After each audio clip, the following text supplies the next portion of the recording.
好了吗？3、2、1。为了能和我坐在一桌吃饭，世界富豪各界名流争相竞价，眼高于顶的女明星互扯头花，仙界驻颜神丹吃过没？地府彼岸花奶茶喝过吗？闻所未闻、见所未见的各路美食，于我而言不过是手拿把掐，和谁吃，去哪吃，吃什么全凭我一句话。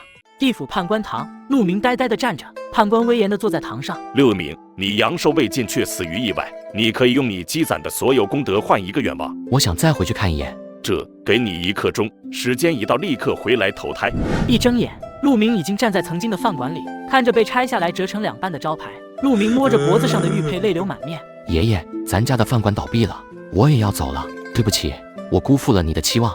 突然，玉佩发出了一阵金光，一块金色面板出现在了陆明的眼前，面板上赫然是诸天饕餮食谱6个大字。检测到宿主生命值为负数，正在绑定诸天饕餮食谱系统，绑定成功，系统附送新手绑定大礼包，是否现在打开？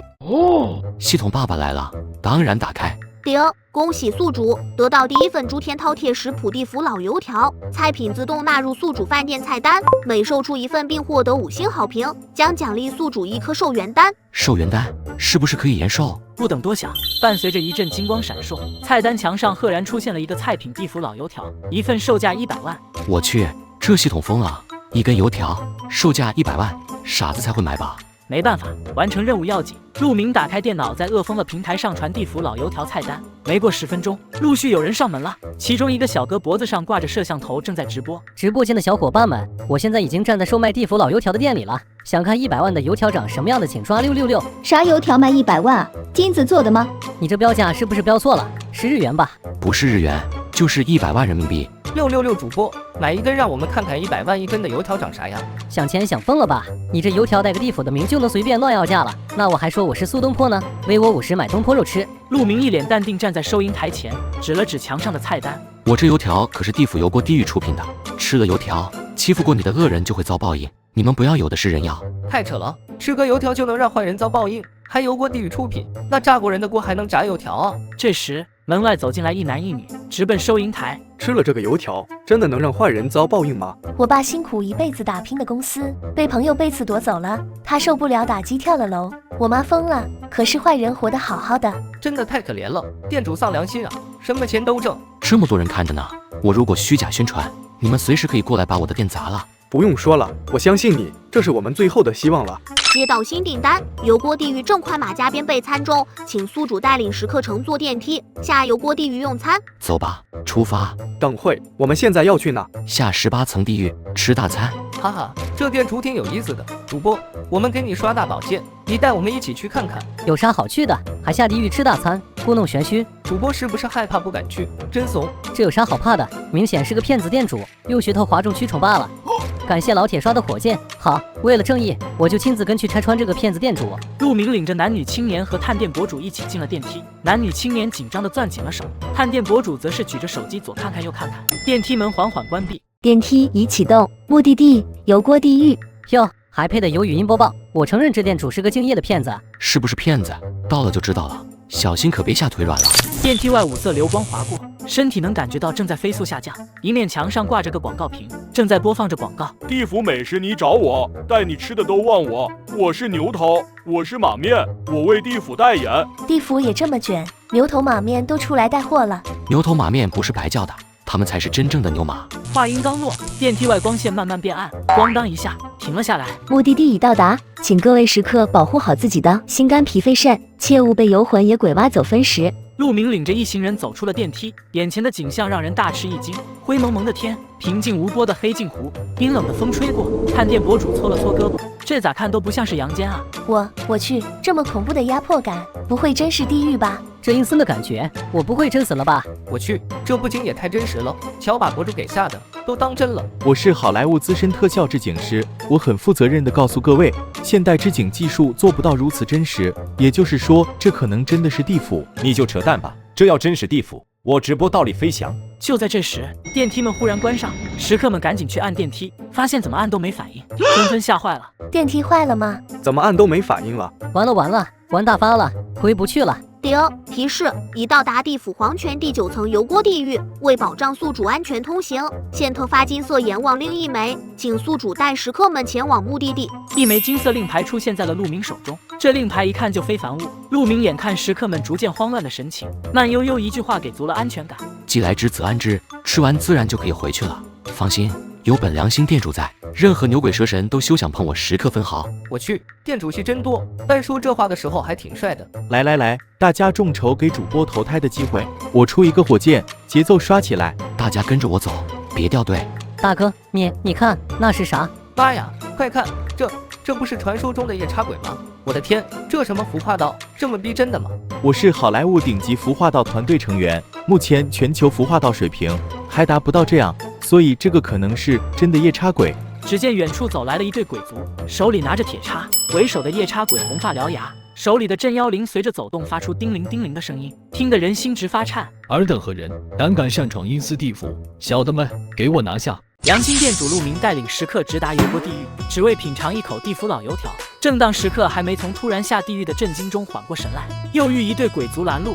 活人竟敢擅闯阴司地府，去把他们的魂给我拘了，扔去血池地狱洗一洗。太恐怖了，我不敢看了。主播这下真的要交代在那里了。阿弥陀佛，我就是来凑个热闹，你们可别顺着网线过来，溜了。店主，你赶紧想想办法，我可不想死，我妈还在等我回家吃饭。鬼来了，快跑吧！哈，小鬼差有啥好怕的？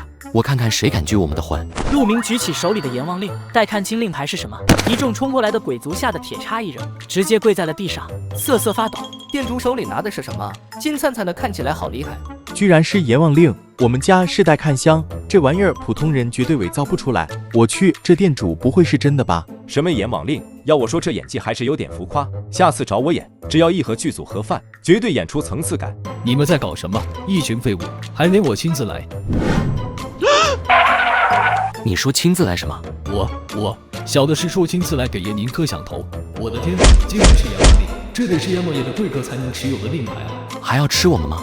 不，见我们1万个胆子也不敢啊！各位生人大爷，你们愿意的话，吃我们吧。我们看起来有这么不挑食吗？我们是来吃地府老油条的。地府老油条？哦，是油炸鬼是吧？那你们一定需要这个。看着夜叉鬼递过来的绳索，陆明满头问号。锁鬼绳道具触发，请宿主带领食客前去找到老油条主要食材黑衣恶鬼，目标人物已标记成功。出发，抓鬼去喽！去哪抓鬼啊？不是来吃油条吗？怎么抓开鬼了？大人有所不知，这地府老油条就是由生前犯过大错的恶鬼炸制而成的，想吃就得自己去抓。你们几个小鬼退下吧，你们3个跟紧我。夜叉鬼带着一众鬼族一溜烟的跑没影了，众人紧跟着陆明往前走。没一会，眼前的景象变了，一个巨大的拱门出现在眼前，顶上挂着“油锅地狱美食街”7个鲜红的大字。拱门之下，鬼族正在维持秩序，众鬼排起了长长的队伍，依次往里走。如果不是要办美食节，平时哪有这么多人啊？还不是做个听说，今天有哪位大人要来参加开幕式，要不我哪能起这么早？这么多人挤着往里进，一定是阎王殿下来了。走吧，带你们见识一下阎王殿下的风采，顺便抓鬼。听见陆明说话，前面的老鬼扭头看了过来，不怀好意的眼神从几人身上转了一圈，锁定在了男青年身上。看小兄弟这脸黑的，可不像是本地人呀。我生前总晒太阳，皮肤是黑了点，而且大呀，你是不知道，我可怜的家里也没人给烧个纸，现在穷的连个护肤品都买不起，这脸跟着我可真是饱经沧桑。小兄弟不好意思啊，提到你伤心事了，有空去大爷家吃饭啊。排着队过了拱门，一间间黑漆漆的砖盖起的房子林立在道路两旁，金灿灿的招牌挂在门口，上面的字发着刺眼的光，映的街道五彩斑斓的。咦，这地府连小吃街都这么阴森。家人们，现在我们来到的是油锅地狱美食街，主播先替你们打探一番，点关注不迷路啊。黑衣恶鬼往主店去了，咱们快去追。陆明几人来到主店，只见巍峨的宫殿伫立在广场的正中央，平时空旷的广场现在挤满了鬼。走进店内，檀木做梁，金漆的柱子立于两侧，玉雕的台阶向上蜿蜒，整个大殿好不气派。这宫殿也太排场了吧！谁要是能送我一套这样的房子，我做梦都得笑醒。别在这做梦了，赶紧找人吧。就在几人四处寻找黑衣恶鬼时，就听见店外传来嘈杂声，一队鬼族边跑边吆喝：“阎王殿下到，鬼差开道，众鬼避让。”几人往角落里移动，只见店门通往浴室台阶的路上，鬼差手持铁叉立于两侧，中间留出了一条笔直的道路。大殿内的御阶两旁站满了人，都伸着脖子看向门外。来了来了，居然是阎王殿下来了！上次见到阎王殿下还是100年前彼岸河畔。本来想着只是吃个油条，没料到我居然要见到阎王了，我不是在做梦吧？哥，你呛我一下。阎王有啥好看的？万一被他发现，那不就没法回家了？咱几个还是赶紧抓鬼去吧。主播别怂，我也要看阎王大人。跟着店主怕什么？我再给你刷10个嘉年华，你站最前面，给我们拍清楚点。站最前头，那不是？谢谢主播最帅刷的10个嘉年华，我豁出去了。今儿必须满足直播间的家人们。别冲撞到阎王，小心被勾魂使带走。拿好你们的锁鬼绳，黑衣恶鬼就在附近，一会看见目标直接拿下。陆明几人移动到人群的前方，铃铃铃，清脆的铃音从殿门外传来。4个夜叉鬼摇着镇魂铃率先走进了大殿，后面跟着的是8个体型强壮的大鬼，赤着上身抬着一黑色銮驾。阎王殿下端坐在銮驾之上，表情严肃，身着黑色宽袖长袍，手持生死簿和判官笔。我去，这阵仗也太酷了吧！我得赶紧拍下来回去给我朋友显摆显摆。哪呢？阎王在哪？别挡着我啊，让我也瞅一眼。恭迎阎王大人！努力想拍清阎王长什么样的探店博主，一抬头就只见一黑衣男子向自己这边移动，于是大喝一声，手里的锁鬼绳就朝黑衣男子扔了出去。黑衣这鬼哪里跑？完犊子了！那他妈是阎王啊！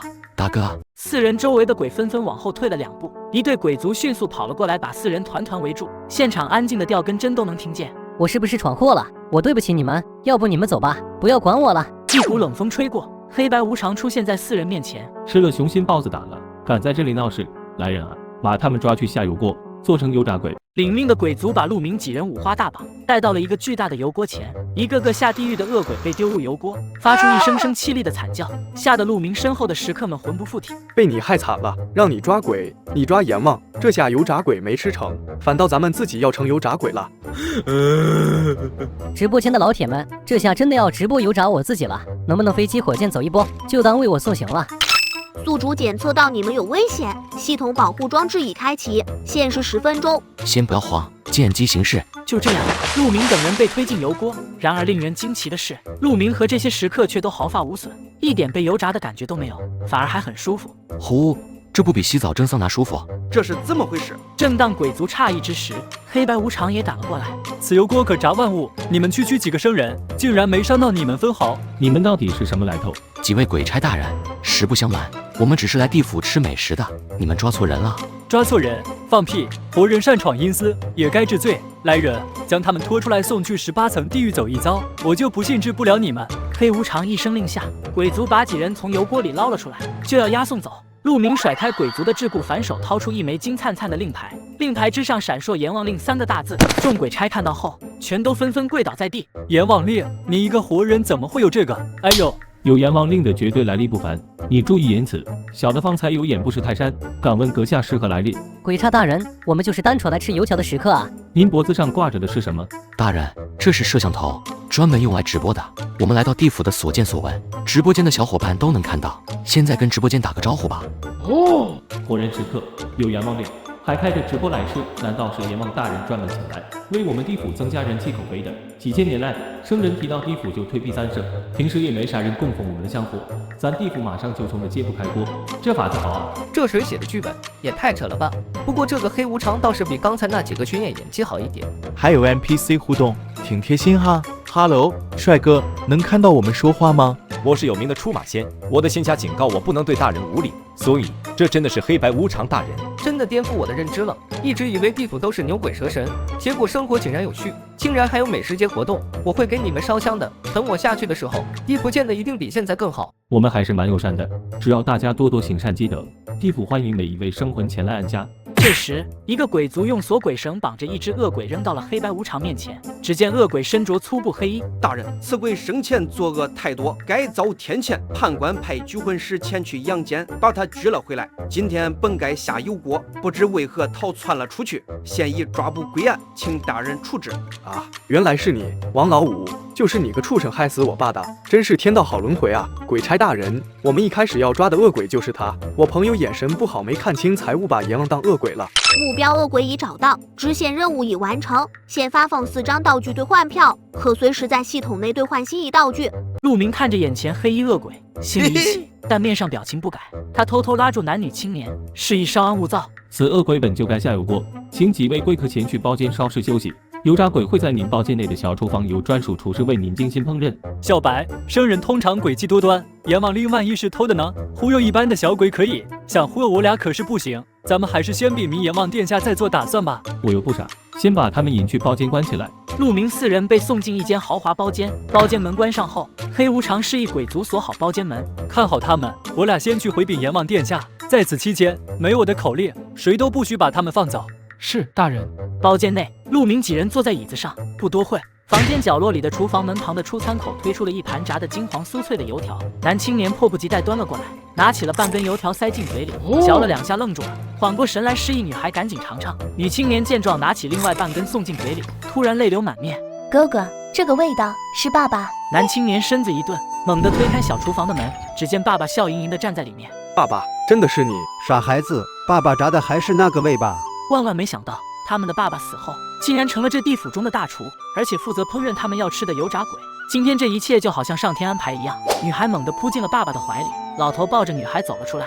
不要哭，爸爸现在过得很好，很多人喜欢爸爸炸的油条呢。你们2个傻孩子啊，为了替爸爸报仇，居然跑地府来抓鬼，这里不是你们生人该来的地方，快回去吧，替爸爸照顾好妈妈。店主，谢谢你，爸爸的仇报了，又让我们见到了爸爸。不用谢，回去别忘给个5星好评。假的吧？死了的人还能回来？我赌1包辣条，这是剧本。好羡慕，还能再见一眼自己想念的人。我之前和老爷子有过业务上的合作，这真的是老爷子。前2年公司被朋友抢走了，老爷子想不开跳楼了，当时闹得还挺厉害的。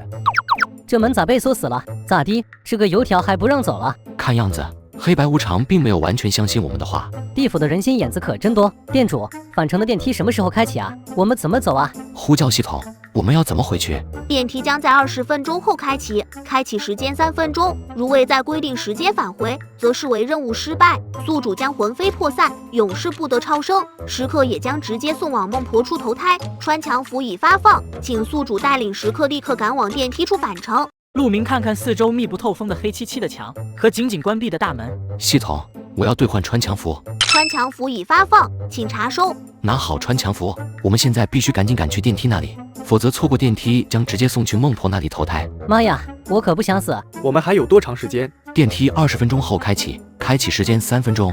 那还等什么？快跑啊！陆明抓紧穿墙符，闭着眼往外冲。原先看起来密不透风的墙，像幻影一样直接穿透了过去。男女青年最后紧紧抱了爸爸一下，转身也跟着向外跑去。爸爸笑着看着他们的背影慢慢消失。再见了，我的孩子。出了包间，美食街上人山人海，大家都挤着往美食街主店方向走，而陆明几人则是撒丫子往反方向跑。让一让，让一让，借过一下。咱这属于逆行不？一会再有执法的过来抓咱，咱就这么跑了。一会阎王如果要见咱们可咋办？今天美食节开幕，他才没空管我们呢。再说等他有时间见咱了，咱也早就到家了。探店主播路过几个美女鬼身边，扭头多瞅了几眼，发现竟然一个个倩女幽魂，姿色绝佳，让他忍不住羡慕和理解起了宁采臣。哼，这地府女鬼一个个肤白貌美的，我还没娶媳妇呢。咱电梯空间这么大，我是不是能带走俩？天天不用管饭，一天烧根香就行，还省钱，又有人照顾我。那你还跑啥啊？直接留地府多好，你也不用吃饭了，还有这么多的美女鬼陪你。我给你烧别墅，我给你烧跑车，够意思吧？不用不用，我闹着玩的。店主，你可不能把我扔在这，我以后可是要抱紧你大腿的。说着话，腿可一步都不敢停。过了一会，几个人远远看见电梯孤零零地放置在来时的空地上。陆明看了看时间，时间差不多了，检查下东西有没有忘带的，准备回城。3个人互相打量了一下，忽然电梯的按钮亮了起来，电梯门缓缓打开，4人快步向电梯走去。周围零星几个路过的鬼朝这边看了过来。这是通往阳间的电梯，别走呢，等等我。几只鬼看见电梯门开启，于是向这边走来。这个人竟能操控电梯运行，不简单。还有1分钟电梯就要关闭了，赶紧进电梯。他们是要逃往阳间，别走呢，等一等我。糟了，快关门，不能让他上电梯。电梯门快速闭合，紧接着电梯突然消失在了原地，老鬼扑了个空。我要去禀报大人，把他们抓回来。不带着我，你们也别想跑。正在附近巡查的鬼族听见动静，快步跑来。只见老鬼自己一人待在原地。这里刚才有吵闹声，发生了什么？鬼差大人，刚才这里有一部电梯，有个人竟能操控电梯运行。那人带着其余3人上了电梯，等他们一进电梯，电梯门就唰的一下关上了，然后电梯和人瞬间就一起消失了。这4人一定是逃往了阳间，大人，快去把他们抓回来呀！其余目睹这一切的鬼也围了过来，纷纷表示老鬼所言属实。黑白无常这时也赶了过来，刚才是不是有4个人往这边跑了？大人，刚才狡猾的4人坐着电梯消失了，因是返回了人间。生人果然诡计多端，都散了吧。殿下现在正在主持美食节活动，待活动结束，我会禀报阎王殿下，看这是怎么处理。此4人能随意往返地府，在这吃油炸鬼开直播。看样子就是殿下邀请前来地府考察的大人物啊！世人解除了地府之人皆为凶神恶煞的偏见，我们也能有相互供奉，仰望殿下真是英明啊！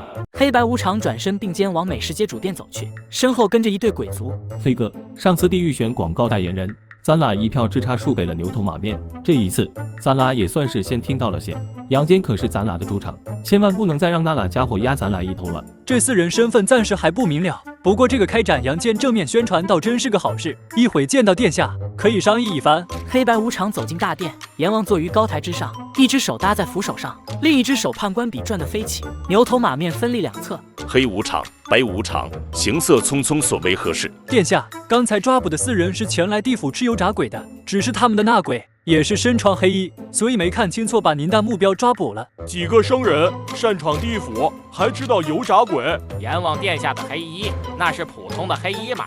阎王殿下的气质，那能是一般鬼能比的吗？这都能看错？要我说，直接18层地狱走一遭，罚他个魂飞魄散，永世不得超生。在这无聊的地府几亿年，好久没遇到这么有意思的事了，有趣，属实有趣。白无常对着牛头马面翻了个白眼，向阎王呈上阎王令。阎王拿起来端详了一番。殿下，他们还持有阎王令，所以才躲过了鬼族巡查。他们是你邀请来地府的吗？能拿到阎王令的都是我的一些贵客，时间太久了，我也记不清都是给谁了。这人可能是他们的后人吧，算了，不用追究了。领头那人介绍，其中1人脖子上戴着摄像头，在阳间抖一抖平台开启了直播，属下确认过了，直播间人数10万加，热度一直呈上升趋势。直播间观众反馈，看了直播发现地府并不是想象中的那么可怕，他们愿意向地府供奉香火。通过直播客观展现地府真实样貌，扭转世人客观印象，倒真是挺不错的。直播间拍到我了吗？我刚才表情会不会有点凶，吓到他们？直播间小伙伴非常喜欢您，还呼吁地府也开个账号，要看您直播呢。白无常打开手机递给阎王，阎王接过，看得津津有味。殿下，咱地府确实可以开通个账号，我和马哥上次拍的广告也可以传上去，宣传一下咱地府。你拉扯的再吓到别人了，殿下。我和黑哥比较符合阳间的审美，我俩愿意无偿为咱地府拍摄广告，用作宣传。代言人的事稍后定夺。4人现在何处？带上来，让他们详细讲一下直播流程。殿下，那4人消失了，你俩看个人还能让人跑了，是不是太没用了？我看咱干的活也差不多，为了节省开支，殿下把他俩裁员了吧？殿下，据目击鬼称，领头男子操控电梯带领其余3人瞬间消失，并且地府的油锅之行没伤到他们分毫。凡人之躯，却可操纵电梯带着其余3人瞬移，地府油锅可炸万物，却伤不到他们分毫。这人不简单了，难道是天道派来的？地府也要有大造化了。阎王放下手中的判官笔，脸上带着笑。天庭那帮子老东西，占着地势先天优势，事事压咱一头，一个个糟老头子坏得很，还偏偏装得道貌岸然。这一次，天道派人来帮咱向世人展示真实的地府生活，扭转地府在阳间的形象。以后人间供奉的香火可不是只有他天庭的份了。有了香火供奉，咱地府以后会越建越好的。传令下去，各地域配合牛头马面拍摄地府真实生活的宣传片。黑白无常前去阳间学习如何直播及账号管理。是，殿下，我们现在就出发前往阳间注册账号。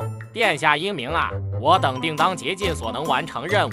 阳间，陆明几人坐电梯回城，电梯外5色流光急速向下闪过，咣当一声，电梯停了下来，门缓缓开启，几人回到了陆明熟悉的饭馆里。店里零星坐着几个之前看热闹没有走的人。回来了，我们回来了，吓死我了，以为要直接留在地府投胎了。演得挺像的，这地下室不是你们搭建的摄影棚啊，搞得和真的似的。闪开，我们也要进电梯看看。看我不揭穿你们的真面目。我们真的去了地府，还吃到了仇人炸成的油炸鬼，还有阎王和黑白无常，这一切像做梦一样。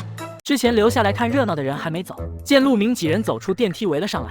嗨，阎王黑白无常，我看你们几个就是店主请的托。别跟他们废话了，咱一起上电梯下去看看，找到证据把他店举报关门。这种骗钱的行为太可恶了。你别乱说啊，我可不是托，我直播间的人一直看着呢，你们随便录屏。如果我刚才说的每一句话有剧本骗人了，你们随时可以举报我。我们也可以发誓，刚才发生的一切都是真的。店主真的带我和妹妹吃了王老五那个畜生做成的油炸鬼，还让我们见了爸爸一面。高中生一把推开了面前的主播和男青年，摆摆手叫着留在店里看热闹的几人一起往电梯门口走。还嘴硬想骗人，找几个群演再打点布景，一根油条卖100万，这钱也太好挣了。起开，我们一起下去揭穿他们。都是剧本演出来的，推的刚才那俩人和爸爸抱一起，我还感动哭了，浪费我感情。就这2小时，直播间的礼物刷个不停，他们得赚多少钱吧？支持在现场的小伙伴去拆穿他们的真面目。有一说一，就刚才搭的地府那景和群演的辅导话来说，已经很良心了，比现在很多大制作的电影搞得都好。礼物就当套电影票了呗。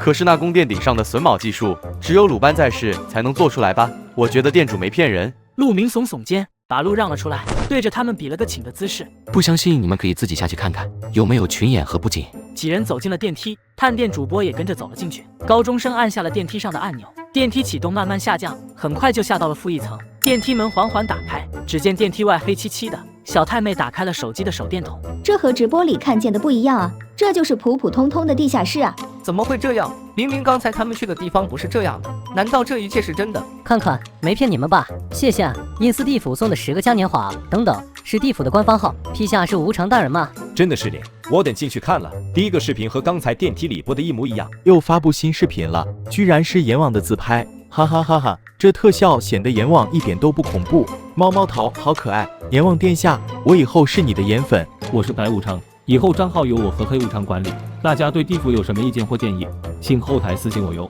谢谢大家的关注，比心。主播带着还在震惊中没缓过来的几人回到了店里。这表情，看见啥了？去地府了吗？就是普通的地下室啊，和直播里看到的一点都不一样，居然真的去地府了。店主，我家有钱，我让我爸给你打钱，我也想尝尝地府老油条啥味。机不可失，失不再来。陆明送走了看热闹的人，回到了吧台，拿起手机捣鼓一番，把男女青年的钱退了回去。你俩过得也不容易，钱就不收你们的了，仇也报了，爸爸也见过了，你们2个要学会往前看。店主，您是明码标价，油条也是我们自愿购买的，这钱是你应得的。您这店招牌都拆了，之前应该是要倒闭了吧？你肯定也很需要钱。你们还有妈妈需要照顾，就当是我送阿姨的礼物了。再说新店开业大酬宾，你们是第1位顾客，所以免单了。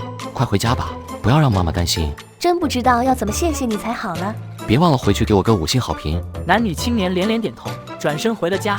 探店主播看见这一幕没吱声，打开了手机看了看后台数据，给陆明转了200万。谢谢店主给我这个机会，跟着您去地府直播，我粉丝涨了1000万，这场直播我赚大发了。咱也不是个忘恩负义的人，钱大家分。陆明点点头，店铺之前已经交不上房租，面临倒闭了，自己确实也需要钱，就没有推辞。看着还在店里站着没走的主播，陆明开口询问：你妈不是在家等你吃饭吗？你咋还不走？店主，这个品地府美食的套餐还会有吗？暂时还没安排。下次再有什么新套餐，能不能优先卖我啊？我现在这么多粉丝，咱俩一起直播肯定不少赚，到时候收的钱咱俩一起分。不，你7我3。如果你符合条件的话，可以卖你。多关注店铺信息吧，啥时候上新品我也不确定。探店主播心满意足的走了，陆明给房东把房租转了过去，开始准备打扫店里。熟悉的系统版面又出现了，恭喜宿主完成任务，成功卖出1份地府老油条，并收获5星好评。寿元单已发放，可增加阳寿1周。由于您此次任务完成出色，现赠您店铺焕然一新符1张，现在是否使用？使用。话音刚落，原先大块掉墙皮的墙面变成了护墙板，顶上忽明忽暗的灯泡也变成了奢华的水晶灯，就连之前海鲜市场200块钱淘的破烂吧台也不见了，取而代之的是大理石制成的高档吧台。看着眼前的一切，陆明惊呆了。之前一直没钱装修，现在好了。爷爷如果能看见现在店里的样子，也会欣慰的吧。陆明又拿起寿元丹放进了嘴里，冰凉的身体慢慢有了温度，原本已经接近透明的影子颜色也慢慢加深。这寿元丹果然厉害，从我死后再回到阳间，身体一直冰凉，现在终于感觉活了过来。我一定完成任务，收获更多的5星好评，多换点寿元丹，再把爷爷留给我的饭馆做大做强。同一时间，郊区的别墅，一个小伙推着一个坐着轮椅的白发老人在自家花园里晒着太阳。手机响了一声，小伙拿出手机一看，是新闻推送。神奇店主带食客下地府，品仇人做成的油炸鬼。食客不但报了仇，还见到了去世的父亲。周波瞪大了双眼，赶紧点进了链接，仔细观看视频，越看越激动。这如果是真的，那店主是不是也能有神奇的药膳让人百病皆除？我们家不差钱，只要能让爷爷多活几年，多少钱都出得起。我得赶紧通知爸妈。第二天一早赶到店里的陆明，被突然出现的系统音吓了一跳。新菜谱已发放，诸天饕餮食谱老君鱼丸，菜品单已点亮，请宿主抓紧招募病入膏肓的食客。任务奖励：阳寿半月寿元丹1枚，1碗鱼丸1000万。系统不会又让我带着人自己找食材吧？为啥不能直接给我变出来，还让我带着人跑来跑去，差点小命都要玩完，回城时间还这么赶，跑的魂都要飞了。不要想着不劳而获，好东西是要靠自己努力争取的。宿主是否放弃任务？如要放弃，您剩余寿命6天，到期后自动回到地府投胎。不放弃，不放弃，保证完成任务。陆枫赶紧打开手机，在饿疯了平台店铺中上架老君鱼丸套餐。昨天围观了地府美食的人看见新套餐发布，成群结队的赶来店里。店主到底啥来头啊？昨天还破破烂烂的店，今天居然变得这么豪华，连夜装修也做不到吧？我就是一普普通通开店卖菜的饭馆老板啊，还搞得挺神秘。不过你都能带人去地府吃饭了，连夜装修也不稀奇了。对了，店主，我现在时刻关注你们店铺，你今天一上新套餐，我就赶紧来了。我给你1000，鱼丸我就不吃了，你带我一起去看看成不？且不说价格，吃我这菜的有个条件，必须是病入膏肓活不久的人，你不符合条件。我有钱，但是我挺健康的，是不是也没戏了？陆明点点头，没等开口说话，又走进来一群人，身穿西装，走进店后排成2列，立于门左右两侧。一个身穿大衣的中年男子抬脚走了进来。谁是陆明？陆明抬头看向他，表情淡定。我是，请问你有什么事？听说你能带人去地府吃大餐，多少钱？你开个价。地府老油条已经卖完了，下次上架等通知吧。王总挥挥手，旁边穿西装的一个小哥往吧台上放了一个箱子，箱子打开，一捆100元大钞整齐的码放着。你们店还有什么菜？给我随便来一份，我不差钱，你看够不够？不够我再加。新上架的老君鱼丸，不过有条件，食客必须是病入膏肓之人。看你中气十足，应该不符合条件，钱你拿走，等有适合你的菜你再来吧。你这人有点意思，给钱还不要？好吧，我会时刻关注你们店的，有适合我的菜一定给我留着，钱不是问题。说完，王总带着一群人走出了饭馆。陆明站在吧台后面，看着店里的人。我的菜虽然贵，但绝对物超所值，不符合条件的给多少钱我都不会卖的。店主，你这老君鱼丸到底是个啥？我们吃不着，你给我们讲讲，让我们长长见识也好啊。老君鱼丸味道鲜美，乃天地一绝，并且吃了以后，病入膏肓之人可洗髓祛病，身体机能重新焕发生机，还有延年益寿之奇效。话音刚落，门外走进来一中年男子，身穿西装，表情严肃，身后跟着周波推着一个坐轮椅的白发老爷爷。店主，我儿子给我看了关于你的新闻，我也搜索了你的直播切片，你可太厉害了。这不，你今天一上架新套餐，我们立刻就赶过来了。这个老君鱼丸真的这么神奇吗？祖传老店，童叟无欺。我爷爷生了病，身体虚弱，坐轮椅好多年了。我爸妈找了很多医生都没有治好他。前几天医生说爷爷可能时日不多了，让我们做好心理准备。我舍不得爷爷，我们家有钱，你给我爷爷来一份。我已经是知天命的年龄了，不敢贪心多活，只是放心不下我孙子，还想再陪陪他。今日新菜套餐上架，只有1份。周波掏出手机，在平台上赶紧下了单。接到新订单，请宿主带领食客去往天庭用餐。订单已收到，今日本店菜品售罄，大家请回吧。看热闹的人不愿意走，陆明耸耸肩，表示随意，转身走到了电梯前。电梯门缓缓打开，周波赶紧推着爷爷，跟着陆明走进了电梯。店主，这就是那个能带着人去地府的神奇电梯吗？看着和普通电梯也没啥区别吗？普不普通，你试试不就知道了。那咱现在这是去地府？地府能有太上老君吗？老君鱼丸当然是去天庭仙界吃啊。天庭那岂不是要可以见到很多神仙了？电梯一启动，下一站天庭仙境。电梯向上飞速运行，墙上的广告屏也亮了起来，只是这次广告内容换了。太清仙丹，你好，我也好，早晚一粒不显老。现在下单，青牛宅急送，立刻送到您家。店主，这是真的太上老君吗？神仙还需要拍广告？你以为成仙就能躺平了？小兄弟有点天真啊！早就告诉你，多学习多看报，少玩游戏别睡懒觉。就你这熊样，到哪都是条咸鱼。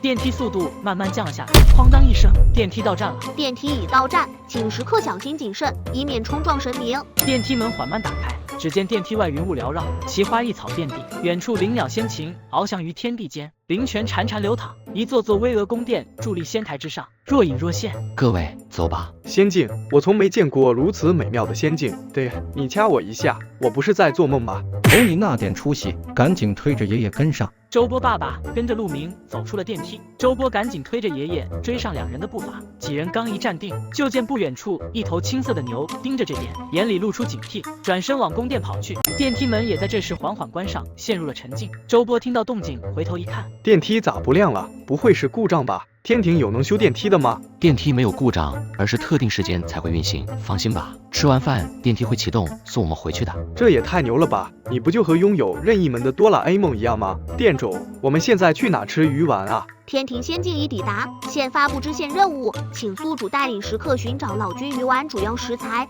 文瑶鱼，目标已标记，快出发吧！凌霄宝殿，那可是玉皇大帝的地盘。算了，既来之则安之，走一步看一步吧。走吧，先去找鱼。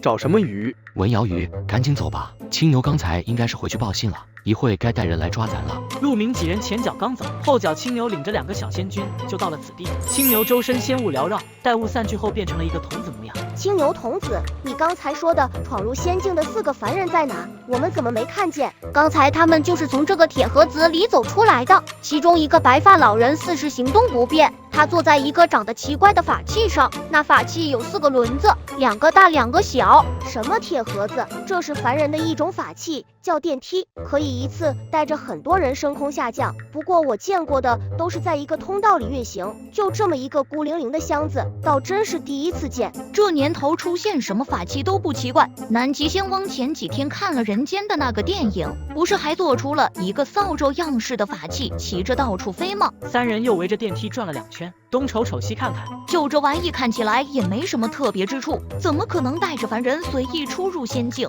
兴许是哪个仙君从人间带上来研究新法器用的吧。至于人嘛，会不会是青牛童子昨天熬夜看炉子太困了，眼睛花了看错了？可能吧，我确实太困了。走吧，回去睡觉了。另一边，陆明领着3人跟着指示图一直往前走。20分钟后，终于看到了一座宫殿。快看，那牌匾上写的是不是凌霄宝殿？4人抬头看，只见前方处宫殿云阶玉柱琉璃瓦，气势恢宏，眼角悬挂的9曜琉璃灯正散发着明亮的光。殿门口悬挂着一块匾，凌霄宝殿4个磅礴的大字雕刻在牌匾之上。这凌霄宝殿作为天庭最高的权力机构，果然不同凡响，这气势压得我都不敢大声说话了。也不知道玉帝这会在不在里面，如果能一睹玉帝陛下的风采，那我这辈子可真是活值了。你说这么大的宫殿，神仙用不用上厕所啊？上个厕所是不是还得跑得去啊？跑慢了都得坏事。小点声，别嘚瑟了，你们是不是忘了咱现在是在天庭？随着往前走，离宫殿越来越近，周围的仙君仙娥逐渐多了起来，3、3、2、2的结伴同行往凌霄宝殿走去，手里还端着盘子聊着天。你们看今日天庭头条了没？昨天有4位凡人下到了地府，吃了油锅地狱的油炸鬼，还在地府搞了个什么直播，生人可以随意进出地府，地府的人可真是越活越回去了，居然没抓他们下油锅，这帮人什么来历啊？天庭还有新闻媒体呢，消息传得可够快的。周波推着爷爷走在小声议论的仙君仙娥旁边，赶路的同时顺便听听八卦。据说是下了油锅的，结果几人毫发无伤，而且他们走后，阎王下令地府各个地狱配合牛头马面拍视频，还派黑白无常巨人建开了地府官方账号。以前凡人的香火大部分都是供奉给天庭的，经过这事，好多凡人开始给地府那帮子牛鬼蛇神供奉香火了。听说今天香火司的仙官发一早上脾气，今天天庭的香火比往日的供奉少了1半。陆店主，他们说的是不是就是你们昨天去地府的事？您可真是有大智慧的人，随便一出手就帮地府这么大个忙。哎，都是举手之劳，不足挂齿，真是歪打正着。我也没想到。周波突然兴奋地拉住了陆明，掏出了手机。我能不能多拍点视频照片回去剪辑一下上传到平台，让那些不相信你的黑粉也开开眼？这可是凌霄宝殿哎，从古至今多少人追求成仙长生不老，我给他们科普一下神仙的生活是什么样子的。你可以随便拍，就是低调点，千万不要冲撞了仙君。神仙也得上班，神仙也得学习，就你这懒散呀，下地府人都够呛要你。不要就不要，大不了我下辈子投胎成一只吃了睡了吃的猫。哼！身边的仙君仙娥还在议论纷纷。周波他爸接手轮椅推着老爷子往前走，周波举着手机左拍拍右拍拍，陆明不动声色地听着身边的讨论声。地府现在可比咱天庭有趣多了，还举办了美食节。人间现在有趣的东西地府都有，而咱这生活千篇一律，还得时刻装的仙风道骨的。地府每年都有好多新的鬼差，咱仙界几千年都没新飞升上来的神仙了，招仙版的仙官天天急得挠头。小点声，别被神君听到了。咱天庭的香火本就不如西方极乐世界的旺盛，这次再被地府分走一些，哎，下一次3届排名不会天庭垫底吧？西方极乐世界本就信徒众多，咱和地府加一起也比不过，所以地府一直卯着劲想当老二。现在地府势头这么好，凡间想成仙的人都少了，全去地府安家了。听凌霄宝殿当差的姐妹说，天帝今天早朝发了好大的火呢。现在看来，地府是比天庭接地气一些。天庭这帮神仙天天端着架子，凡人想成仙不过是追求永生。如果永生之后过的是这么无聊的一眼望到头的生活，那还不如去地府安家呢，最起码吃喝玩乐啥都有。说话间已经走到了凌霄宝殿的大门口，陆明扭头看向3人，马上要进去了。前方来往的仙官比较多，还有天兵天将巡逻，千万要跟紧我。哇，不知道能在里面遇到哪路仙官呢？踏入凌霄宝殿，只见先映入眼帘的是一片水池，池中央的5龙吐珠活灵活现，四周莲花围绕，水面上水雾缭绕，有仙娥站在池边往里扔天地通宝许愿。支线任务点已抵达，奖励百宝袋1个，请宿主开始寻找食材。哇，这凌霄宝殿果然不同凡响，连在店里当差的仙娥仙君穿的都比刚才遇见的好。天庭还搞这等级制度呢？废话，古代丫鬟还分个等级呢，更何况这里了。周波看着站在水池边的仙娥，眼神发亮的看向了陆明。那个仙子是在许愿吗？这是不是就是功德池了？人说功德池的水是由功德幻化而成，蕴含强大的生机。店主，我能不能也许个愿？可以许愿，但是天庭用的是天地通宝，你可以跟我兑钱，10块钱可以兑一个天地通宝。这么便宜，给我来10个，我在群里问问我哥们有没有需要带许愿的。陆明从百宝袋里掏出10个天地通宝递给了周波，只见周波对着手机一阵抖，抬起头把10个刚兑换的钱币一股脑扔进了池子，对着手机开始念。赵龙希望自己的店生意兴隆，张恒希望早点找到女朋友，王山想要大别墅。等10个愿望念完，身边一众仙娥看傻眼了，许愿还能滴滴带许的？10块钱的愿望，我卖了1000，对，我是不是挺有生意头脑的？滚！目标就在附近，这附近只有这一片池子，那应该就是在这里。快仔细找找，那文瑶鱼外形似鲤鱼，但有鸟嘴，鱼翅如企鹅翅膀，看清楚别捞错了。陆明把渔网递给2人，3人开始仔细在池中寻找。不一会，周波传来一声惊呼，只见他高高举起手中的渔网，一条金色的鱼在渔网中来回扑腾。抓到了，抓到了！捞错了，快放下来！周波渔网中的金鱼停止翻腾，一阵烟雾散去，金鱼不见了。一个小仙童站在了水池里，大胆！我乃王母娘娘宠养的金鱼所化，你竟敢拿小小渔网捞我！小仙童翻身出了水池，一弹指，4人被绳子牢牢捆住。我乃王母娘娘宠养的金鱼所化，你们是哪个宫的？居然不认识我！小仙童，我们无意冒犯，来此地抓鱼乃是为了吃一碗老君鱼丸。老君鱼丸？哦，你们是要找文瑶鱼是吧？那玩意长那么丑，怎么跟我比？你这坏人，居然会把我看成他！不好意思，我近视没看清。敢问仙童，你见过哪里有文瑶鱼吗？那文瑶鱼乃是西海龙王向天庭特供的，今年送上来的被太上老君捞的差不多了，只有玉帝陛下那里还有1条，你们去找玉帝陛下要吧。周波和爸爸听完神色慌张，看向陆明小声询问：店主，那文瑶鱼现在只有玉帝那里有1条，咱总不能直闯进去硬抢吧？别慌，见机行事，既然玉帝有，我们想办法搞到手就可以了。小仙君，我们真的不是故意冒犯你的，可否帮我们把绳子解开？哼，我可是很漂亮的小鱼，下次不要再认错了。松绑后的几人赶紧往宫殿里走。陆明看了看指示图，怪不得指示图一直标记文瑶鱼在凌霄宝殿，没想到是在玉帝那里。陆店主，现在咋办啊？玉帝法力无边，咱也不能硬抢吧？刚才来的路上遇到的仙君们都在讨论昨天地府发生的事，我们正好可以自己送上门去向玉帝献祭，以换取文瑶鱼。店主，你想干什么？我们都听你的。只见侧方走来了一对天兵天将，为首的是一孩童样貌，头扎双丸子头，身着红肚兜，颈上戴一金色项圈，身披红色绸缎，脚踩2个轮子喷着火悬浮在半空中。陆哥，你快看，那是不是哪吒？我没眼花吧？机会来了，正愁没法见到玉帝陛下呢。陆明望着周波指的方向望去，喜出望外。机会来了，正愁见不到玉帝陛下呢。这哪吒素来不拘小节，豪爽直快，换做其他仙官，咱几个指定得被人先抓起来。他真有可能能帮我们见到玉帝。哪吒，这里看这里！我让你找人，没让你找死啊！你这死孩子，别说救你爷爷了，这下咱周家要直接全军覆没了。话音刚落，一队穿着银色盔甲、手持长矛的天兵天将把四人团团围住。哪吒脚踩风火轮，从人墙外飘到了四人面前。区区凡人，擅闯天庭还不躲起来，居然敢站在这凌霄殿大喊大叫！将军，我兄弟无意冒犯您，只是一时见到您比较激动。哪吒，你真的是那个传说中的哪吒？我的天啊，这红绳就是混天绫吗？我能不能摸一下风火轮？也不知道烫不烫手。哪吒被热情的周波吓得往后闪了2步，赶紧收起了风火轮，站在了地上。他活了这么多年，第一次见面就要摸自己风火轮的倒是第一次见。你们擅闯天庭所为何事？胆敢骗我，信不信小爷送你们下去投胎啊？在下陆明，今天带着朋友来到天庭，只为尝一碗天庭的新菜品老君鱼丸。老君鱼丸，那你们来凌霄殿是为了找玉帝拿西海进贡的文瑶鱼的吧？是的，不知将军今天有没有看天庭的新闻头条？哪吒看了看报纸，又抬头看向眼前的四人，怪不得看你有点眼熟，昨天领头的就是你吧？但是这3人，我记得不长这样啊！你到底是什么来头？我只是一个凡人，单纯的带朋友来吃个饭，吃完饭我们就走，绝对不会扰乱天庭的。还请将军帮我们去玉帝那里通报一声。好久没有遇到这么有意思的事了，天庭实在无趣，我会去帮你们通报。至于玉帝是否愿意见你们，我保证不了。陆明点点头，哪吒脚踩风火轮，一溜烟就没影了。几个呼吸间，哪吒就飞到了玉帝的面前。只见玉帝端坐在宝座之上，手持玉如意。你怎么还是做事风风火火的？跑这么快干什么？玉帝陛下，昨天去地府吃了油炸鬼开了直播，又乘法器消失的那几个凡人突然在天庭出现了。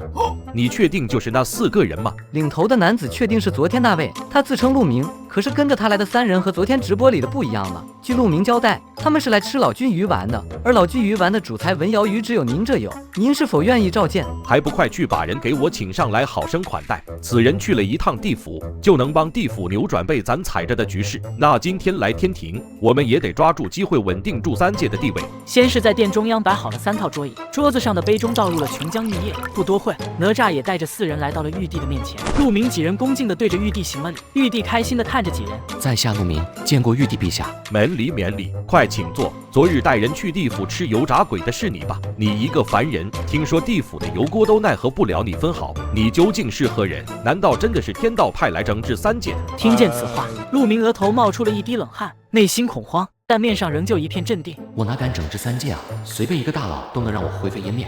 陛下，我只是一介凡人，更不敢整治3界。身份你不想说，我也可以不问。你是来找文瑶鱼的吧？我可以给你，不过在此之前，我也有一些问题，不知你是否可以帮我解答？陛下，请讲。地府几亿年都被我们踩在脚下，为何昨天你只是带人去直播了一场，就让他们取得如此大的造化？成仙长生不老是凡人意志所向往的。昨天的直播完全展现了地府的真实样貌，百鬼安居乐业。地府也并不是大家想的那么恐怖，甚至生活极其便利，吃喝玩乐什么都有。既然死后也能过得这么逍遥自在，那为什么还要费尽心思成仙呢？玉帝陷入了沉思，这情况真的是自己没想到的。玉帝召集各部门仙官前来，咱天庭的生活也着实无趣的紧。玉帝，你是不知道，人间现在好吃的好玩的可多了。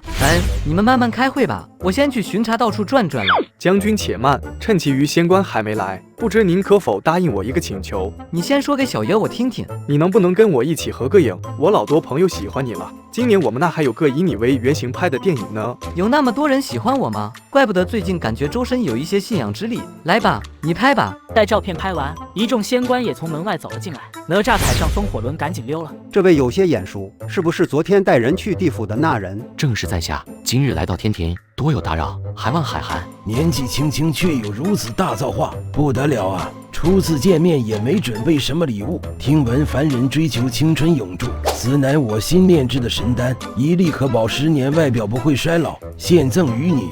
小兄弟乃是男子，要什么青春永驻？听闻小兄弟是开饭馆的，那一定对美食有所造诣。给你尝尝我们月宫新出的月饼，还有美味的桂花酿，有机会咱可以合作一番。众仙争先恐后的拿出自己宫的特色，放在陆明面前的桌子上，不一会就堆了满满一桌。陆明一一谢过，把东西收进了百宝袋中。玉帝打断了还想上前的众仙，今日叫众卿前来，乃是商讨对于天庭未来发展建设有何建议。陆明昨日去了地府，地府就有如此大造化，那今日来到天庭，是不是是也能给我们带来一些新东西呢？众仙家面面相觑，很快就有人率先站了出来。陛下，今天天庭收到的香火及供奉之力也在急剧减少，长此以往，地府反超天庭也不是不可能。凡人生命虽短，却活得很精彩；神仙授予天齐，却过得每天千篇一律。天庭所收到的信仰之力本就比不上西方极乐世界，现在又被地府反超了，咱天庭也不能掉队，我们是该接受新事物了。众仙各抒己见，有想发展的，也有想保持现状的。玉帝看向陆明，陆明，你等今日来天庭，既是为吃食而来，那你可否给我们看看凡间美味和我们天庭的吃食有何不同？可以，陛下，请允许我们先去准备一下。陆明几人被引至了偏殿，一次见到这么多的仙家，紧张死了，我大气都不敢喘。尤其是玉帝，那气质真的让人看一眼心都跟着颤，跟想象中的一点都不一样。仙家果然一个个仙风道骨的，我老头子临死前能见到神仙也是值喽。不过玉帝会把文瑶鱼给我们吗？看现在这情况，一时半会走不了啊，不会回不了家了吧？陆明淡淡的瞥了周波一眼，不用紧张，一条鱼而已，玉帝不会这个面子都不给。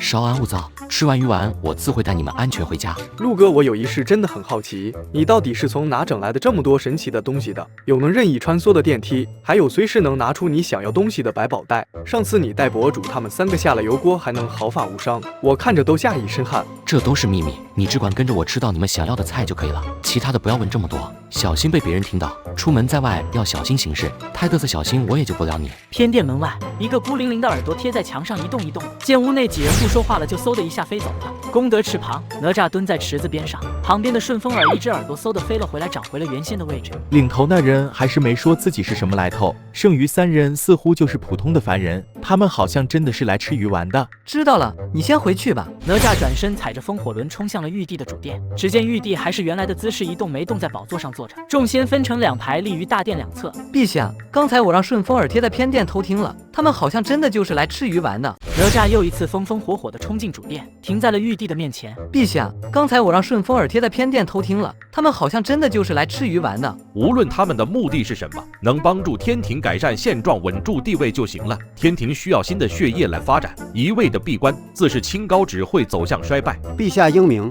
近几千年来，渴望成仙之人确实在急剧减少。今年探仙时本来找到了一个成仙的苗子，昨天地府直播过后，苗子紧急撤回了成仙意愿，说要去建设地府，为地府效力了。仙界的生活太无聊了，我都怀念人间了。玉帝，您是不知道，现在的凡间可比我成仙那会发展的好多了，吃的也多，玩的也多。仙界的生活确实太无聊了，几千年也见不到个新人上来，八卦都没得聊。为了镇压刑天，我坐在这里哪都不能去，以后咱也得经常派人下往凡间看看凡人的生活是什么样的。哪吒，去把他们几人请上来吧，你态度好一点，别毛毛躁躁的。哪吒带着陆明几人往大殿走，为了配合几人的速度，还特意收起了风火轮。这玉帝应还是烦恼天庭发展之事，也不知道咱帮不帮得上忙。天庭的神仙就因为长生不老，所以活的时间太久太久了。很多人飞升时，人间还是古代呢，所以对凡间的认知还停留在那个时候。虽然现在也有手机和报纸什么的，但生活还是太单一了。神仙法力无边，想要什么随手一变不就好了？可以变，但如果这东西他们见都没见过呢？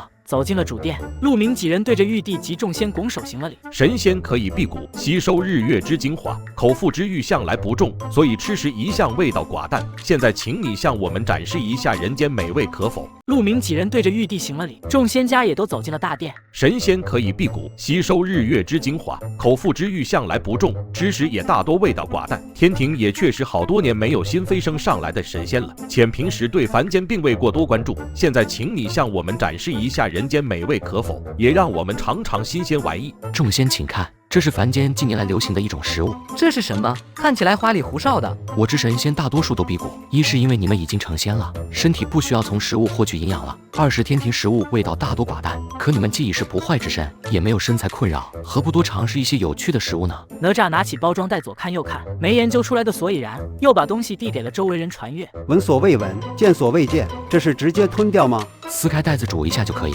凡人大多重口腹之欲，有的人碍于身材意志节食，可神仙没有这些困扰。我建议天庭也可以拍一些宣传片，记录下来这些做神仙的好处。我相信会有更多的人渴望成仙的。有道理，这是个好方法。地府有的咱都有，天庭的环境又比地府好，还怕招不到仙吗？那这个螺蛳粉我们就煮来尝一下吧。太上老君上炉子。被点到名字的太上老君伸手掐了个诀，不一会，青牛童子抱着个锅就从门外匆匆跑了进来，一抬头就看到了站在大殿正中央的4人，瞪大了双眼。你们，我就说我怎么会看错？你们就是从那个铁盒子里出来的4人。你是？我们从电梯出来，只见到了一头青色的牛，没见过你啊。这是太上老君的看炉童子，乃是青牛所化。原来是那头大青牛啊！没想到是这么可爱一小朋友。青牛还不赶紧把炉子给贵客支上！青牛听见太上老君的声音，赶紧把炉子支好，蹲在炉子下面看着火。陆明拿着螺蛳粉走到了炉子旁边。苍天啊，谁能想到有一天我会拿着太上老君的炉子在这煮螺蛳粉啊？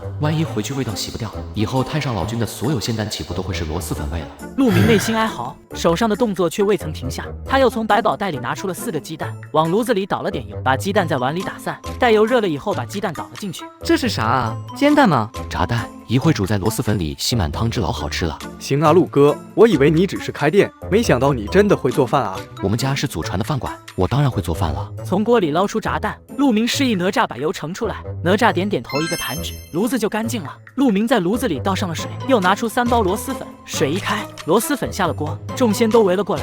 这样就好了。别着急，料还没放呢，精华都在料里，只是一会放了料，味道会稍微有点大。说完，陆明打开了小料，倒进了炉子里，一股臭味飘散在大殿里，鼻子灵敏的众仙脸色一变，瞬间后退。一队天兵天将从门外跑了进来，把陆明和炉子围在了中间，包括那个没来得及跑的青牛童子。哪个贼人胆敢用神秘武器毒杀众仙君？误会，我就是煮了个螺蛳粉，味道闻起来可能是有点大，但是吃起来绝对是人间美味。各位仙官别走，一会分你们一点尝尝。我去，这啥味啊？咋和人拉的粑粑一个味道啊？只是闻着臭，吃起来可香了。大家别客气，快来尝尝。哪吒率先拿起了碗，走到炉子边，捞了一筷子送入嘴里，起先表情狰狞，然后逐渐五官舒展开了，又下筷子给自己盛了满满一碗。其余仙家见状，也走到炉子边，伸出了筷子。太白金星给玉帝送了一碗，玉帝端起了碗，吃了一筷子。没想到凡间竟有如此奇怪的食物，闻着恶臭，吃起来却很美味。果然还是不能闭关，需要多接触和学习新的东西了。电梯将在20分钟后开启，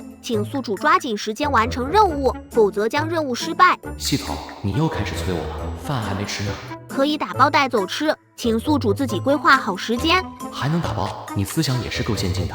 陛下，我等返程时间到了，您答应我的文瑶语能否兑现？太上老君给陆明做一道老君鱼丸。太上老君一手端起了鱼浮尘一挥，一个巴掌大的精致小锅出现在了手心之上，手心里隐隐冒出了丝丝仙气包裹着小锅。只见浅蓝色鱼丸在锅中上下翻滚，3分钟后，小锅稳稳地落于掌心，递给了陆明。谢太上老君，谢过陛下。客气，想吃再来找我，随时欢迎你。下次来给我多带点你们凡间好吃的好玩的，我拿我的丹药给你换。没问题。陆明接过小锅递给了周波爷爷，转身对着玉帝拱手行礼。我们是时候该走了，陛下，您可以派仙君下凡多观察人生百态。现在的人间已不是1000年前的模样了，我相信不管是地府还是天庭，都会与时俱进，越发展越好。良性的竞争会使大家都更上一个台阶的。你这就走了，不再留在天庭玩一回了吗？陆明点点头。玉帝一挥手，一个玉雕的令牌出现在陆明手中。这是现赐予你帝王令，3界之内见此令如同见我。你可拿此令牌随时来天庭，有需要的话，我也会派仙官下凡寻你。到时候有什么问题，还请不吝赐教。我只是一介凡人，不敢称赐教2字。不过天庭有我能帮得上忙的地方，您随时开口。我陆明赴汤蹈火，在所不辞。告辞。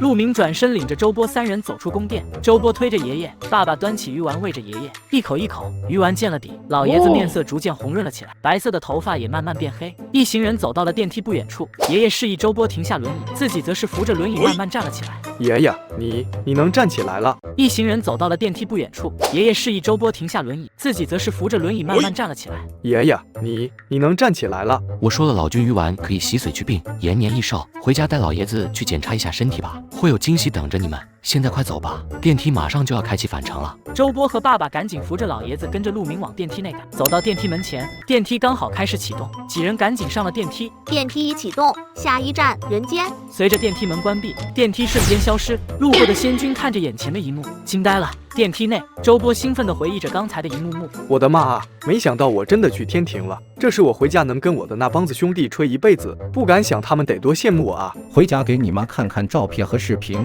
她今天忙没空过来。如果知道咱去天庭了，得多后悔啊！最主要的是，你爷爷身体好了，咱一家人又能幸福快乐的过个好年了。没想到啊，人到暮年还能有这造化，还是要多谢陆店主了。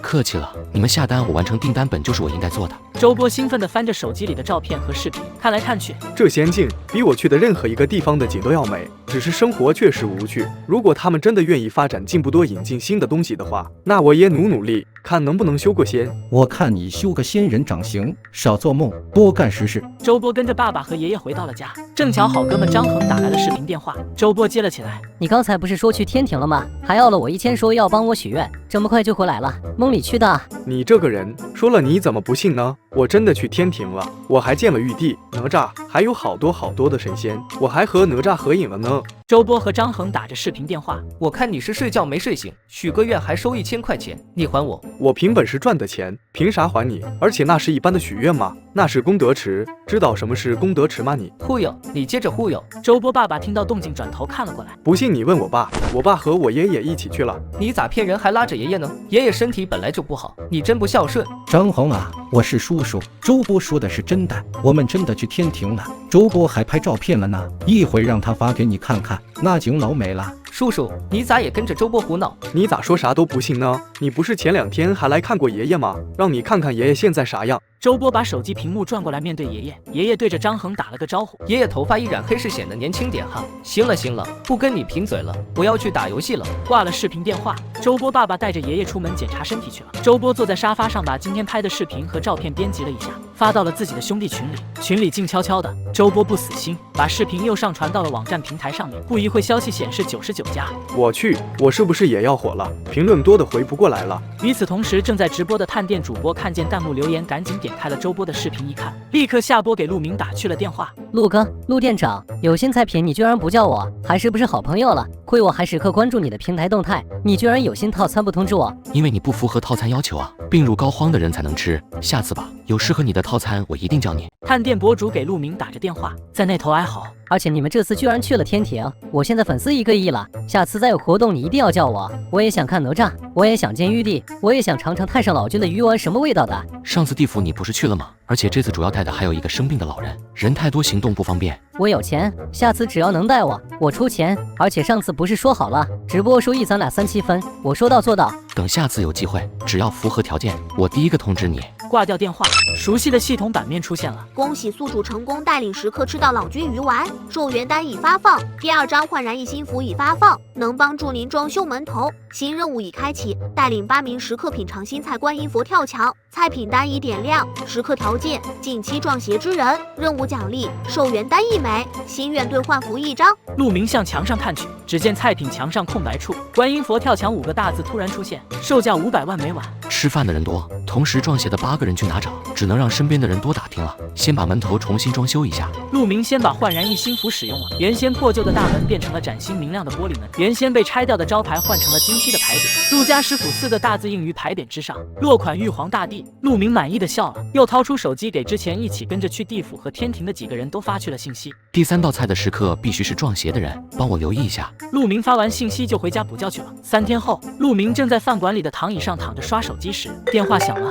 陆哥，你要找撞邪的人找到了吗？还没呢，怎么了？我有个好兄弟名叫张恒，上次在功德池我还帮他许愿早点找到女朋友的那个，他好像是撞邪了，帮我联系他问一下愿不愿意尝我们店新菜品观音佛跳墙。听到张恒在家，周波赶紧开车打了过去，跟着张恒进了家门。只见张恒这么热的天，裹着一床厚被子坐在沙发上。你怎么来看我了？跟你说个好事，我上次给爷爷买老君鱼丸的那家店出新菜品了，你符合食客条件，要不要尝尝？张恒闻言又把被子裹得更紧了一些。我这撞鬼已经够烦的了，哪有心思出门吃饭啊？你是不知道，前天我睡着觉，朦胧之间看见床边站着个美女，那样子胸大腰细巴掌脸，可给我迷死了。我寻思我做春梦呢，就扑了过去，结果人报到了，美女的头一下子掉地下了，这一下子给我吓清醒了。你不许愿找女朋友呢？这不老天赶紧给你送过来了，哈哈哈哈！你别笑，我都要被吓到了好吗？幸亏我机灵反应快，一脚把那美女的头踢飞了，那女鬼才追着头跑远了。我也不敢睡了，一闭眼就感觉有人在盯着我。就是因为知道你这样，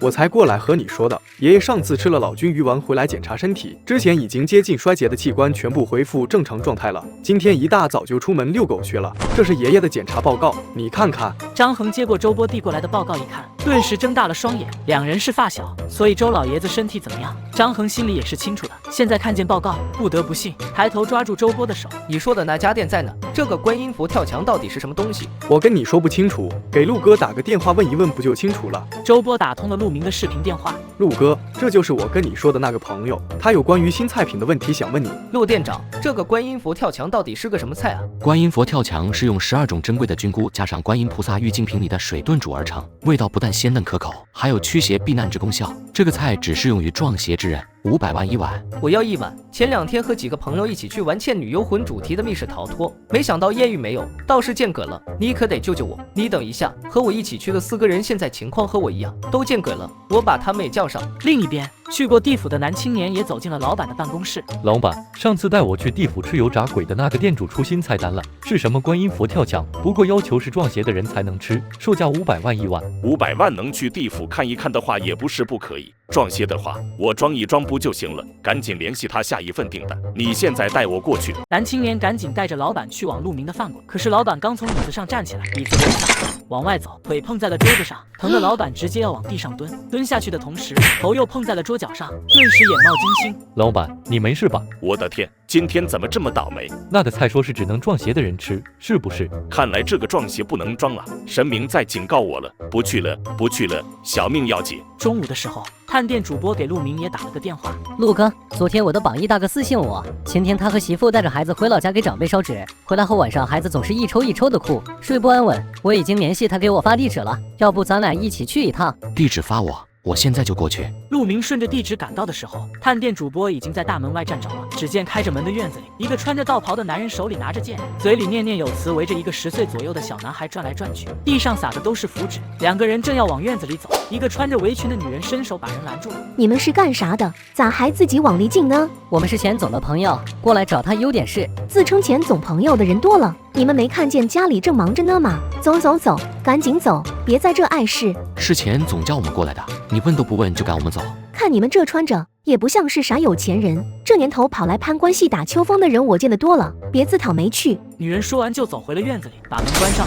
探店主播气得脸通红，掏出手机打了个电话。不到1分钟，大门猛地从里面打开了，只见钱多多从门内急匆匆地跑了出来。主播，你咋没提前跟我说你们到了？我好早早的站在门口迎接你们啊！这就是陆店主吧？幸会幸会，我是钱多多。钱多多瞥了围裙女人一眼，热情地向着探店主播和陆明迎了上来。围裙女人呆愣愣地站在门边。钱总，这是……你有没有一点眼力见？贵客上门你就知道傻站着，你知不知道这是谁啊？不好意思，打扰你了，钱总。不打扰，不打扰。我上次看了直播，陆店主是有大本事的人。我刚才听主播说您店里新上了菜品。围裙女人一听，原来就是个开饭店的，不屑地撇撇嘴。原来是开饭店的啊，我以为有多了不起呢。钱总，你什么好吃的没吃过啊？至于对一个卖饭的这么客气吗？你知道个屁！前天的新闻你没看吗？陆店主可是能带人去地府吃油炸鬼的人，他店里的菜那可不是有钱就能买到的。你赶紧干你的活去吧。钱多多把陆明2人领进了屋，院子里穿道袍的男人已经结束了动作，在收拾东西。小男孩看见爸爸，赶忙跟了上来，一起进了屋。几人在沙发坐下，钱多多着急地看向陆明。陆店长，你是不知道，从我们家孩子撞邪之后，我请了3波道士来做法，屁用没有。你这个新菜一定得给我家孩子留一份啊！没问题，你们家孩子符合食客条件。放心吧，你一说你们家孩子这情况，我立刻把陆哥叫过来了。凭我俩这交情，陆哥怎么都会卖个面子的。我肯定相信陆店长，钱我转给你了。菜去哪吃？还去地府吗？明天上午我们家饭店集合，去哪明天你就知道了。还有，能不能帮我再问问有没有朋友也有这个需求的？那还不好找，我再给你转1000万，我跟我媳妇一人也来1碗，我倒想尝尝是怎么样的美味。必须是撞邪的人才能吃，不好意思了。陆明两人走后，钱多多开始打电话。昨天一起去烧纸的亲戚家有2个小孩和钱满一个症状，钱多多赶紧打电话把他们2家叫了过来。我认识一个非常厉害的店主，他可以带人去地府吃油炸鬼，昨天还带人去天庭吃了太上老君的老君鱼丸。现在他们店又出了新的套餐，观音佛跳墙，味道好不说，还能驱鬼除病。你们要不要也给孩子买一份？是前2天新闻报道的那个吗？你居然认识他？我也看见那个视频了，那天直播最后刷礼物的那个账号，我点进去看了，好像真的是地府开的官方账号。哥，你行啊，这人你都认识。钱多多自信地甩着头发，看向两人。我认识的人那可多了去了，这次叫你俩来，师大的店出了新菜品观音佛跳墙，专门驱邪祛病的。我听说大牛和二丫跟我们家满满一样，烧完纸回来晚上睡不安稳。你们要不要给孩子买2碗？买，必须买，孩子熬的黑眼圈都出来了。我也要，我也要。那明天上午8点，店委发你们了，别迟到。第2天早上8点，几人匆匆赶到的时候，陆明已经在店里等候多时了。陆店长，你这饭店大门够气派的哈，我们把孩子送过来了，菜在哪呢？赶紧端上来吧。端，这就是传说中的陆店长啊，年纪轻轻的就有如此大的能力，佩服佩服。稍等一会，人还没来齐，等人到了我们就出发。不过电梯坐不下这么多人，孩子交给我吧。吃完饭我会把他们安全给你们带回来的。钱多多几人表情震惊，还没等开口询问，门外又走进来5个年轻人。只见他们表情疲惫，黑眼圈一个比一个重。陆店主，菜在哪呢？赶紧端上来吧！我真的是困得睁不开眼了，一睡觉就被葛压床，我连喝3杯咖啡才撑着没睡觉。人到齐了，我们出发。出发？去哪？难道是去地府？观音佛跳墙，你们是要去西方极乐世界找观音菩萨 ？Bingo！ 张恒几人张大了嘴巴，钱多多的堂哥和表妹也一脸懵逼。陆明笑了一声，示意8人赶紧跟着上电梯。钱多多3人回过了神。等子，带好你的小天才电话手表，有事给爸爸打电话，爸爸就在这等你回来。给你打电话有啥用？你还能去西方极乐世界找他们去？那也是哈。等子，陆叔叔会保护你的，爸爸就在这等着你。张恒，我没在做梦吧？真的要去西方极乐世界了？周波那伙跟我显摆几天他去天庭的视频和照片了，我也要去西方极乐世界跟观音菩萨合个影。陆明走到电梯前，原本死气沉沉的电梯亮了灯，电梯门缓缓打开，3个小孩走在前面，张恒5人殿后，一行9人走进了电梯。我们这次去的是西方极乐世界，虽然我昨天已经求人跟那边打过招呼了，行程不会有前2次凶险，但大家还是要保持安静，尽量不要打扰到那里的人。陆叔叔，你放心吧，我们3个绝对乖乖的。嘿，我们5个总不会比3个孩子还不让人省心。陆叔叔，我们真的会见到观音菩萨吗？观音菩萨长什么样子啊？这个问题不如等一会你自己去找答案。电梯速度慢慢降了下来，哐当一声停了下来，电梯门缓缓打开。目的地已到达，祝各位用餐愉快。这就到了。8人好奇地往电梯外张望，映入眼帘的是黄金铺成的地面，远处树木楼阁分散开来，金银铸就的柱子，琉璃做瓦，玛瑙为窗。建筑的中心是一座七宝池，功德水在水池中平静的宛如一面镜子，池中莲花大如车轮，色彩斑斓。众人震惊于眼前的景象，呆愣在原地。陆明轻咳一声：“可别傻站着了，下电梯吧。”这也太不真实了吧！我现在觉得我是不是困得出现幻觉了？我到西方极乐世界了。瞅瞅你们几个，还没3个小孩子稳重呢。钱满满带着大牛和二丫紧紧跟着陆明，好奇的四处张望。孙悟空不是最后被封为斗战胜佛了吗？那他是不是也在这里？不是，孙悟空应该在花果山才对。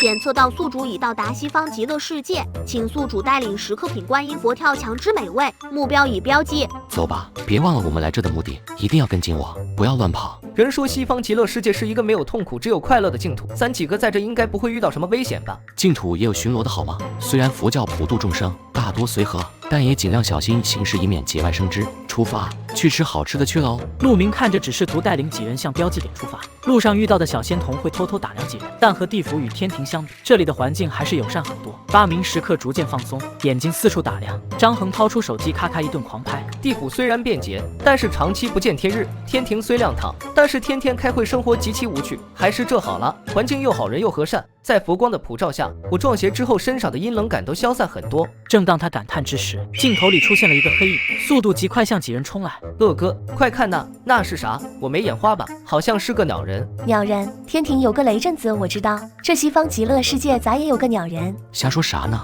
啥鸟人？那是西方极乐世界负责巡逻的大鹏冥王。陆明淡定地看向那黑影。啥鸟人？那是西方极乐世界负责巡逻的大鹏冥王。他是专门抓捕妖魔的。黑影越来越近，张恒几人才看清那黑影长什么样。人身着黑衣带金色袖边，身后2个巨大的翅膀展开，眼睛发出金光。大鹏冥王一个俯冲停在了几人面前，身后翅膀合了起来，蜷于身后，锐利的眼神盯得人不寒而栗。凡人不是妖魔啊！你们几个凡人来这里干嘛？我等来此只为吃一口极乐世界的观音佛跳墙。观音佛跳墙？你身后这8人身上带着煞气，原来如此。不过我很好奇，你一凡人是怎么知道观音佛跳墙的？你说我是怎么知道的？玉帝已经让观音菩萨备好菜肴了，我们吃完就走，不会打扰到大家。大鹏冥王接过玉牌看了看，忽地瞪大了眼，又抬起头盯着陆明看了半晌。8名食客一动不敢动，冷汗直流。忽的，大鹏冥王笑了一下：“你是那个前几日带人去了地府，隔天又带人去了天庭的那个陆明？”正是在下。玉帝为镇压刑天，只能常年守在凌霄宝殿，无法外出，故做了一枚帝王令，持令之人可替玉帝巡游3界，见令如见玉帝。没想到居然给了你，看来你真的不一般。我只是一个普普通通的饭店老板罢了。你们现在应该是要去见观音菩萨吧？既然遇到了，那我送你们一程。大鹏冥王手一挥，只见一巨型莲花落于9人面前。极乐世界的交通工具这么酷。李丽几人把3个孩子抱上了莲花站好，张恒还站在原地一动不动。你干啥呢？还在那傻站着？刚才冥王飞过来的时候，那身姿可太帅了，不知道我可不可以提一个小小的请求？什么请求？你能不能背着我去天上飞一圈？我好想感受一下在天空自由翱翔的感觉。你是不是疯了？人家是神仙，又不是坐骑。再说了，万一你出了什么事，这责任太大了，我承担不起。六店长，乐哥，来都来了，就这么一个小小的愿望，你帮我跟大鹏冥王说一下行不行？就2分钟也行啊，出了事也跟你没关系，是我非要去的，求你了。陆明拿他实在没办法，于是看向大鹏冥王。我的朋友无意冒犯，只是想体验一下飞翔的感觉，不知冥王是否方便？哈哈，多大点事，上来吧。张恒闻言赶紧跑了过去，趴在大鹏冥王的背上，翅膀展开。大鹏冥王脚一蹬，伴随着张恒害怕的吼叫声，2人就冲上了天。5分钟后，大鹏冥王背着一脸兴奋、头发都因速度太快而竖立起来的张恒落在了几人面前。太刺激了！云霄飞车比起这个差远了。大鹏冥王翅膀一扇能飞9万里，1天之内可以寻遍3界，这速度可想而知。好了，愿望也实现了，我们该走了。张恒顺了顺头发，也爬上了巨型莲花，莲花升起，悬浮于地面，稳稳向前飞去。不一会，观音道观就出现在了眼前。只见门前一左一右站着2个童子，男童手持宝珠，女童手持青莲。陆明带着食客走下莲花，掏出玉帝玉牌递给了2位童子。小童子双手合十行了一礼。大鹏冥王接着去巡逻了。小童子双手合十对着陆明几人行了一礼。陆施主，我俩乃是观音座下的童子，昨日玉帝已经提前向观音菩萨告知你要来此，菩萨特派我俩在此等候。我们来此只为观音菩萨的观音佛跳墙，多有打扰，还望海涵。不打扰，不打扰。早就听闻你的大名，佛跳墙已经准备好了，几位施主请随我来。走进大殿，只见门旁趴着一神兽，那神兽尸身，长着独角，通体金色长毛，威严中透着神圣的气质。张恒几人紧张地站在原地，不敢再往前走。这是观音菩萨的坐骑金毛猴，放心吧，它很乖的，不咬人。观音菩萨去开佛会了，等会才能回来。您几位可在此先行用膳，这8位身上的煞气该好好驱了。善财童子端着一个砂锅放置在了大殿中央的桌面之上。陆明领着8名食客上前，他从百宝袋里拿出一次性餐具，递给几人。好香啊，这里面的菌菇我都没见过。好好吃，原来蘑菇也能这么好吃，回家我也要多吃蘑菇。我吃完感觉身上都轻松了，那种后背发凉的感觉没有了。电梯将在10分钟后开启返程，请宿主把握好时间。为啥每次时间都掐得这么准？不能让人喘口气吗？吃完没有？吃完赶紧走，电梯马上就要开启，我们必须在那之前赶到。陆明拜别了2位童子，收拾好几人的碗筷，转身向外跑去。8名食客赶紧跟上，追在后面，边跑边喊：为啥这么急？不能多待一会吗？观音菩萨还没见呢。我也想知道为啥每次都要这么急。陆明带着8人紧赶慢赶，在电梯关门前的最后一刻上了电梯，回到了店里。钱多多几人抱着精力充沛的孩子，对陆明表示了感谢。几人走后，陆明瘫坐在吧台里的躺椅上，一扭头看见张恒还没走，趴在吧台上意犹未尽地看着自己。六店长，下次套餐什么时候上线啊？刚回来，让我休息2天吧。新菜谱已发放啊？不是吧，让我休息一下啊？